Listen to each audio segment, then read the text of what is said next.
Welcome back to Toothbright, your source for dental education and knowledge for the non-dental professional to help you navigate the complex world of dentistry here in the 21st century.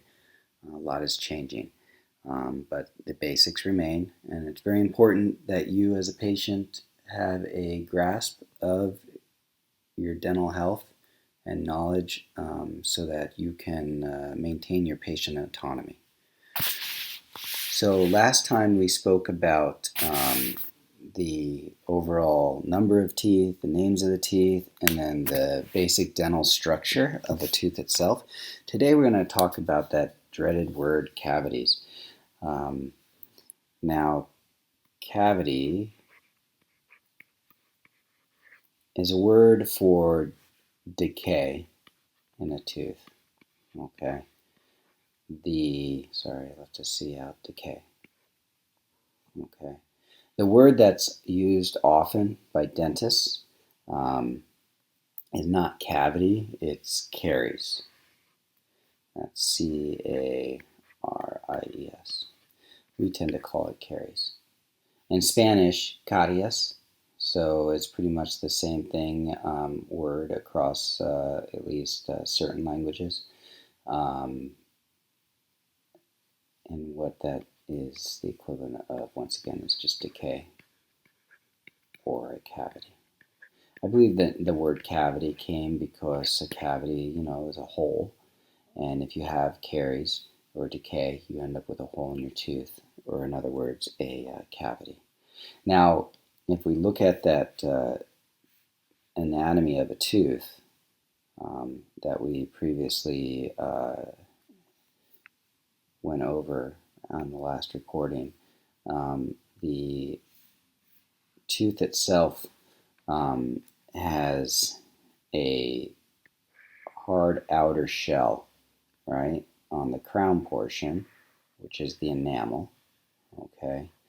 And that hard outer shell protects the inner layer of the tooth, right? So that inner layer, we have the root, of course, form, but the inner layer is that soft dentin, if we remember that. And that we don't want to have exposed to the outside environment or to the destructive nature of decay. Okay. Well, what is decay? What is a cavity? How do they form? How do we protect ourselves from them? Those are the basic questions that we need to answer, right? A cavity, or caries, forms due to destruction, right, of the outer protective layer, okay? So we get destruction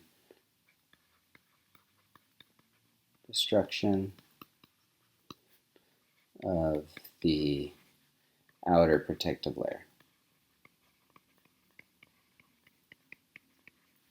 of the tooth. Okay, so you get destruction of the outer protective layer of the tooth. Remember, the outer protective layer of the tooth is the enamel, right? Enamel. Okay. So once you get destruction of the enamel, it exposes the inner protective layer, which is much softer, the dentin.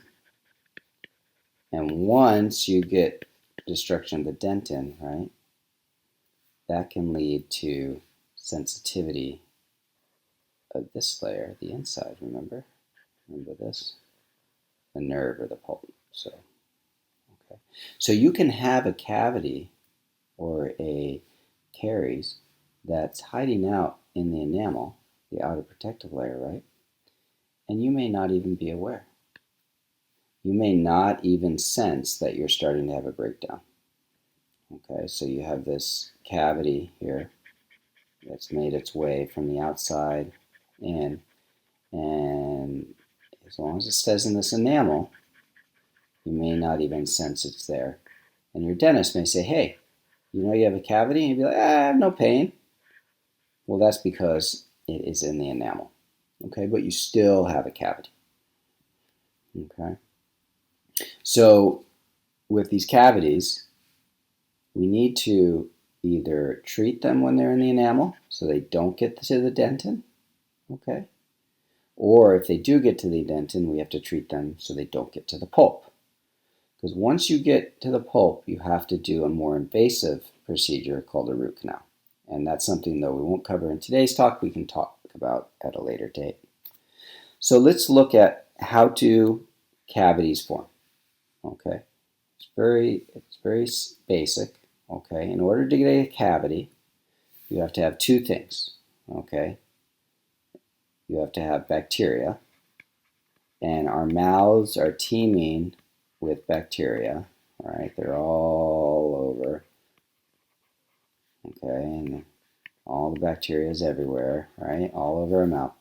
And then you also have to have, okay, sugar. And we know there's tons of sugar in this world we live in, right? It's in everything. Carbohydrates, refined sugar, anything refined sugar. Because what happens is the bacteria, okay, will break down the sugar. So the bacteria will process the sugar, right? Okay, and what the byproduct is of this is acid. So a decreased pH. And what that acid then does, okay, what that acid does is it destroys the tooth. So here's your tooth just sitting there hanging out, and then the acid comes and works on that tooth, forms that cavity, okay, in the tooth, just like that. So how do you prevent a cavity? Well, what you have to do is you have to eliminate the acid, okay? And the way you eliminate the acid is you have to break this right here, the sugar bacteria, okay? So you have to either get rid of your sugar or you get rid of the bacteria, all right? So quick graph here where everybody gets in trouble, where the majority of people get in trouble, myself included, is if you draw a time, so let's say time, 0 to 24 hours in a day, right? And then you draw a pH scale from 14 to 0, okay? So this is basic, and this is acidic, right? Neutral, as we all know, is right in the middle at, let's say, 7, right? pH of 7. Okay, pH of 7. When we wake up, we probably have a lot of bacteria in our mouth, but we don't have any sugars, right? So we don't have much acid, let's say, okay? So we're sitting probably around here, right? Let's just say 7, just for argument's sake. But then we have some sugary coffee, and we didn't brush our teeth yet or anything, so that we get an acid spike, right? And then that spike down will eventually start to work its way back up. However, what if we then have a donut with that coffee, or another coffee, and then we try to work our way up? Then maybe we don't snack on anything, but then we get about here, but then lunch happens, right? And we have lunch, and we have a Coke, we have a bag of chips, don't brush our teeth, we have a sandwich on bread, turkey sandwich, now we're back here, right? What happens? Wait, it's midday snack. I have maybe a couple M&Ms, now we're back down here. And by the time we get back up here, it's dinner time again. So what happens, we live the whole day, right, is in the acid zone. Whole day is in this zone down here, right? All of it's in the acid zone. So the entire day, our teeth are exposed to this acid.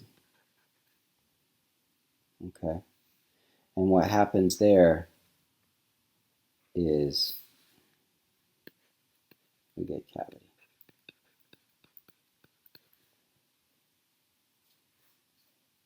So how do we combat this? We need to do a couple things. One, we need to change our diet. So what we do is we eliminate frequent snacking, right? Snacks.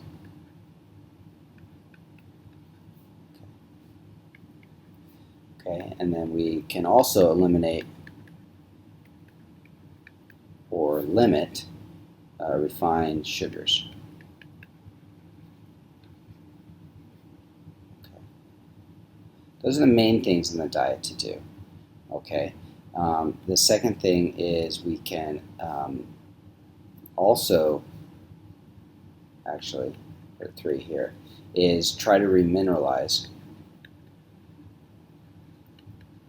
with fluoride, mouth rinses, etc. Okay, I'll put that in as dietary. Okay, and then the second thing is we want to eliminate bacteria, right? So that's the other. We want to eliminate sugars. We eliminate bacteria, right? How do we do that? We have to brush our teeth, and we have to floss our teeth.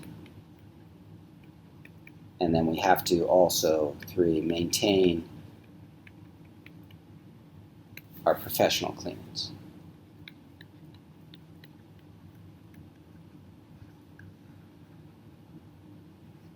Okay.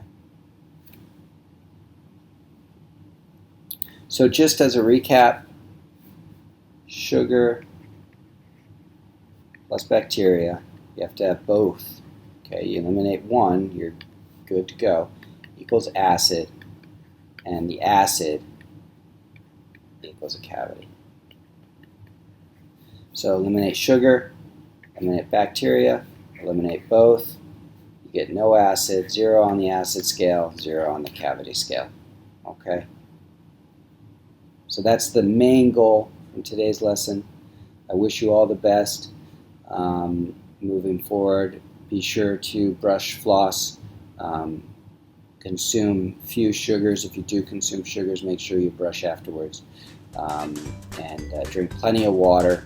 Hydration will also, no sugary drinks. Instead, water, unsweetened iced tea will go a long way also for preventing cavities. All right.